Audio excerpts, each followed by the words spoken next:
Eda Isler est née et a grandi à Istanbul. Elle vit toujours à Istanbul. Elle est écrivaine et traductrice de l'anglais vers le turc. Elle est diplômée de l'université d'Uludağ avec une spécialisation en anglais. Elle est aujourd'hui professeure d'anglais dans une école pour élèves à haut potentiel. Elle a publié plusieurs recueils de nouvelles qui ont été très remarqués, à commencer par Kaza Süsü. Cela ressemble à un accident, in French. Yes.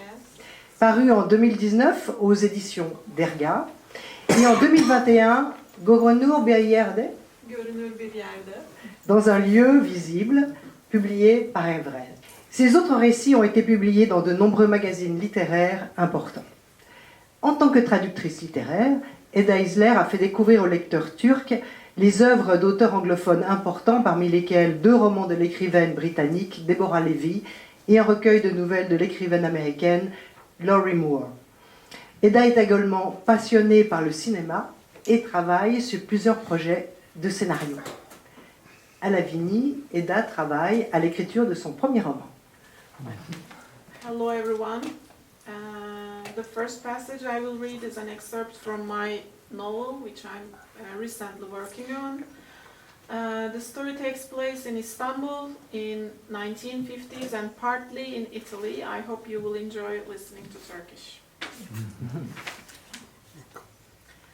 Karaköy'de gün batmaya yakınken her zaman gittikleri çay bahçesinin en güzel yerine oturdular. Ayaklarının dibindeki su, gümüş rengi ipekli bir kumaş gibi dans ederken Şule'nin kalp atış hızı da artıyordu. "Sence kavuşacak mıyız?" diye sordu Ali'ye. Genç adam, güneşin bir ressamın kafiyesiyle batışını huzur içinde izlerken gözlerine dışarıdan apaçık görülen bir gölge indi. Uzanıp Şule'nin elini tuttu. "Belki bu dünyada, belki bir başkasında ama muhakkak kavuşacağız." dedi. Karşı kıyıda kuğu gibi süzülen vapurlar giderek uzaklaşıyor, martılar da onları takip ederek iki sevgiliyi koca İstanbul'da yapayalnız bırakıyordu. Şule tam ağlayacağı yerde bir vapurun ninni gibi uluyan düdüğüyle irkilip kendini toparladı. "Cennette mi demek istiyorsun?" Ali gülümseyerek kafasını iki yana salladı. "Cennet de cehennem de bu dünyada." dedi. Şule tam karşısındaki gökyüzüne dikişle tutturulmuş gibi duran camilerin minaresine bakarak yerleşik inançlarını sorgulamaya başladı. "Ahiretin olmadığını mı söylüyorsun?" O anda bütün camilerden aynı anda ezan okunmaya başladığında ikisinin de yüzüne bir gülümseme yayıldı. "Yargının bu dünyada olduğuna inanıyorum." dedi. Şule sevdiği adamı daha fazla sorgularsa anlamakta zorlanacağını bildiği şeyler duyacağını hissedip sustu. Tam arkalarından geçen kestanecinin ayaklı tezgahından yayılan koku denizin tuzlu kokusunu bile bastırıp bütün havayı doldurdu. "Kestane yiyelim mi?" diye sordu Ali hevesle. Şule sesindeki şaşkınlığı henüz atamadan "Olur." dedi. Ali arkalarından geçip uzaklaşmakta olan seyyar satıcıya yakalayıp bir kağıt dolusu kestaneyle masaya döndü. Sessizce avuçlarında pişmeye devam eden kestaneleri yerken etraftaki kalabalıktan yayılan kahkahaların denizinkine karıştığını ikisi de daha net duyuyordu.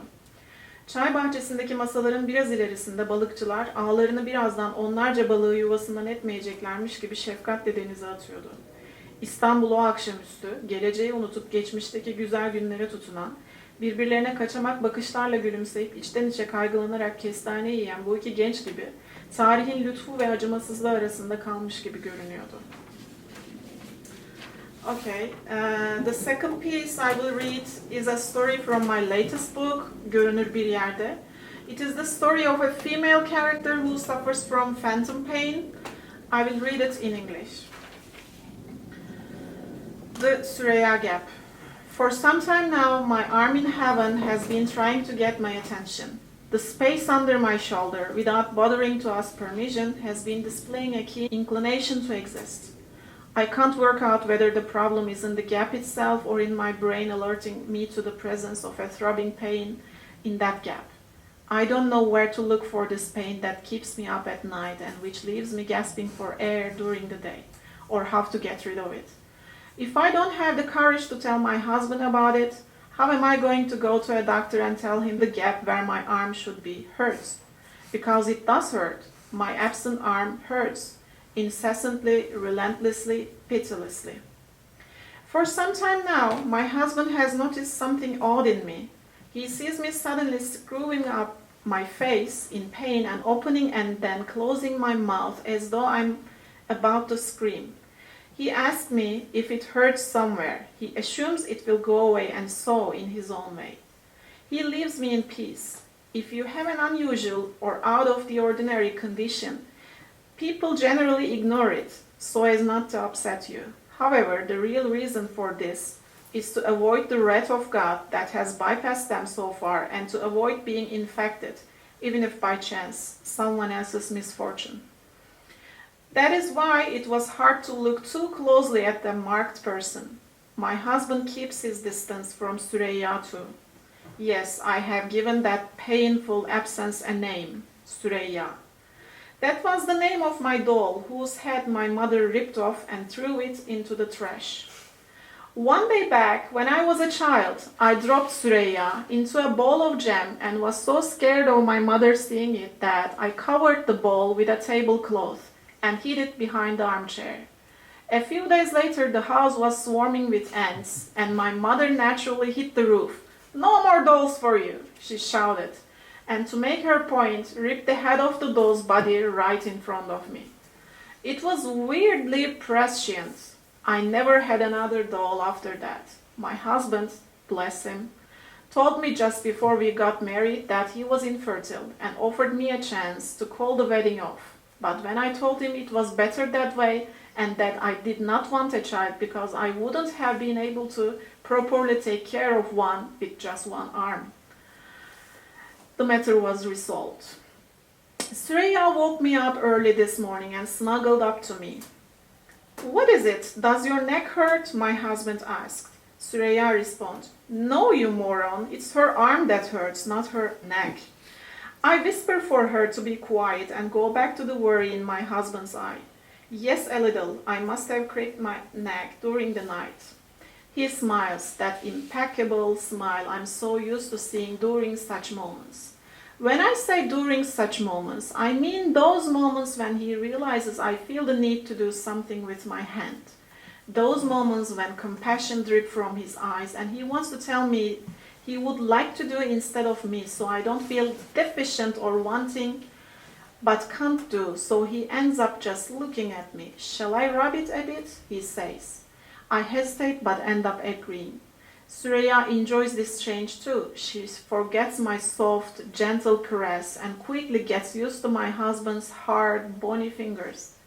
Every now and then he asks, "How is this? Is this okay? Shall I rub this spot?" After glancing at Süreyya out of the corner of my eye to get her approval, I tell him to carry on. Süreyya is so pleased with my husband's fingers that she even starts letting out little moans. I cover them up with my own voice so my husband does not hear hers. Although this excited state of mind is strange to him, a look of satisfaction, the type of which I have not even seen before, appears on his face. His message becomes more arduous and he does it with love. My hands want to tell him to stop, but in the end I give in to him and let myself go. A slippery, transparent path emerges between my legs. My husband is surprised but also proud. As he watches my face, he is trying to work out what is going on. I smile and say nothing. "We should do this more often," he says and gets up. I go home without realizing I'm finishing my work up early. That evening we order wine and pizza and watch a film together for the first time in a long time. Like most married couples, we usually do things in the same space but separately. My husband thinks we are alone together, but he does not know that we have a guest in our midst. We are not alone. He and I, Süreyya, is with us too. Learning how to put up with each other is not how we are going to be happy. Finding my husband a new wife is what will make us happy. It seems the only thing my husband, who cannot stand me, just me, deficient, defective me, needs is more than me. He longs for a person who will resemble me, but is not me, and yet will still reside within me. After realizing this, I grow tired of causing myself all this anguish and accept my husband's love of Süreyya, just as I have accepted Süreyya. He carries on coming home early, cooking for me, and refusing to go to bed without me.